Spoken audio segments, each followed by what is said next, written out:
திருநிலைப்படுத்தி வைத்திருக்கிறோம். தேவன் தாமே இவர்களை ஆசீர்வதிப்பாராக. ஆமென். இந்திய தேசிய அப்போஸ்தலர் பேராயத்தினுடைய டீக்கனாகவும் இந்த திருச்சபையினுடைய good news of coming prayer bank திருச்சபையினுடைய டீக்கன்ஸாகவும் இந்திய தேசத்தினுடைய சுவிசேஷ பணிக்காக இவர்களை டீக்கன்மார்களால் நாங்கள் பிரதர்சனம் பண்ணி திருநிலைப்படுத்தி வைக்கிறோம். தேவன் தாமே இவர்களை ஆசீர்வதிப்பாராக. எல்லா கரங்களை தட்டி தேவநாமத்தை மகிமைப்படுத்துவோம்.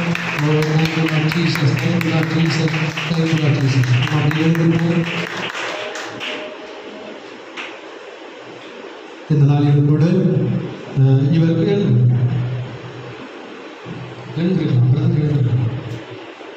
இந்த நாள் முதற்கொண்டு இவர்கள் அரசாங்கத்தின் முறைமைப்படி திருச்சபைகளில் திருமணத்தை நடத்தி வைக்கிற அங்கீகாரத்தையும் திருச்சபை